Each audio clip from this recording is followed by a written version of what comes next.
कश्मीरियों के दहशत प्रतिवाद को विफल करने में भारत अब आक्रामक नैरेटिव के द्वारा पाकिस्तान व कश्मीरी आंदोलन को बदनाम करने का प्रयत्न कर रहा है। नई दिल्ली कश्मीरी संघर्ष को अंतर्राष्ट्रीय रूप से नकारात्मक प्रदर्शित करने के लिए आरोपण तथा सुरक्षात्मक दावे कर रहा है। हाल ही में दिल्ली के IEA धमकियों के अलर्ट्स पाकिस्तान व कश्मीर को कुख्यात करने के व्यापक प्रयत्नों का एक भाग है। आतंकवादी धमकियों के नैरेटिव को बहुधा पाकिस्तान विरोधी भावनाओं को भड़काने तथा भारत द्वारा अवैध रूप से अधिकृत जम्मू कश्मीर की यथार्थताओं से ध्यान को हटाने के लिए प्रयोग किया जाता है। असिद्ध दावे तथा मीडिया विवरण भारत की समाचार नीति के उपकरण बन चुके हैं।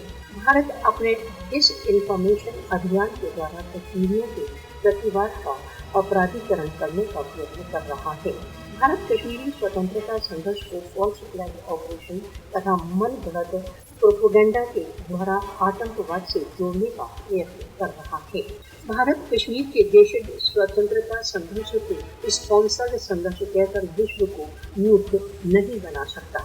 भारत अवैध अधिकरण के विरुद्ध कश्मीरियों का संघर्ष भारत द्वारा अवैध रूप से अधिकृत जम्मू कश्मीर की सामान्य जनता की भावनाओं को प्रतिबिंबित करता है। कश्मीरी राष्ट्र संघ प्रदत्त अपने स्वयं निर्णय के अधिकारों के प्रयोग के लिए संघर्ष कर रहे हैं। भारत को याद रखना चाहिए कि पाकिस्तान की भारत द्वारा अवैध रूप से अधिकृत जम्मू कश्मीर की जनता के साथ अडिग एकता कश्मीरियों के लिए मोराल बूस्ट कर रही है।